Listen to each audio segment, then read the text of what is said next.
Mga kababayan, Assalamualaikum warahmatullahi wabarakatuh.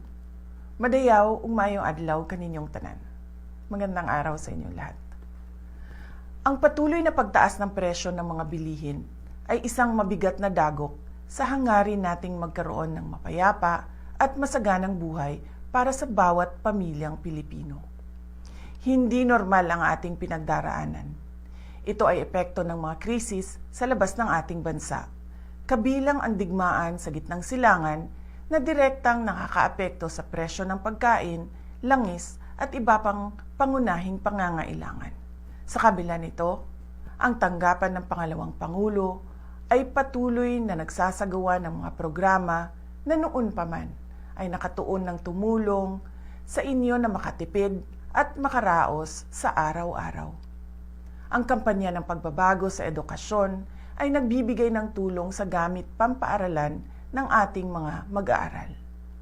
Ang bus ng OVP ay patuloy na nagbibigay ng libreng sakay para sa ating mga commuters sa Metro Manila, Cebu, Bacolod, Davao at Tacloban.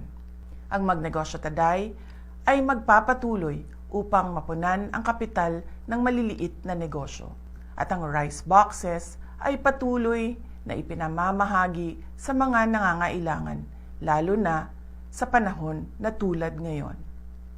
Kasabay nito, nagpapatupad din kami ng mga cost-cutting measures sa loob ng aming tanggapan upang matiyak na mas maraming pondo ang mapupunta sa direktang tulong sa taong bayan. Hindi na itutuloy ng OVP ang pasidungog at kasarilayan sa buwan ng Hunyo. Ang mga ito ay dalawang malalaking pagtitipon para sa LGBTQ community at para sa Year 4 Accomplishment Report ng aking termino. Sa halip ay nakalaan sanang pondo para sa mga nasabing aktibidad ay idadagdag na lamang sa budget ng RICE project. Sa mga darating na buwan, inaasahan nating lalong magiging mahirap ang sitwasyon sa pagkain dahil sa banta ng El Nino mula sa Abril hanggang Hunyo at posibilidad ng pagbaha mula Hulyo hanggang Setyembre dahil sa bagyo at pag-ulan.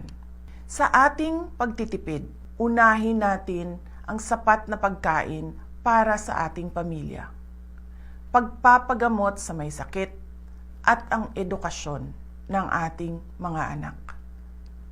Ang pinakamabisang panlaban sa krisis ay kahandaan. Simulan na nating planuhin ang ating mga hakbang hanggang sa katapusan ng taong 2026. Kasama na ang pagharap sa posibleng pagkawala ng trabaho, patuloy na pagtaas ng presyo ng pagkain, at risk reduction measures laban sa epekto ng matinding init at mga pagbaha sa ating kabuhayan. Maliit man ang tanggapan ng pangalawang Pangulo, makakaasa kayo na bawat isa sa amin ay patuloy na naglilingkod at naghahanap ng paraan upang makatulong sa taong bayan.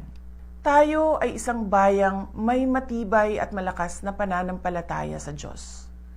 Kaya patuloy tayong manalangin ng taimtim at naway bigyan ang ating bansa ng lakas, gabay at pagkakataon tungo sa tunay na mapayapa at masaganang buhay.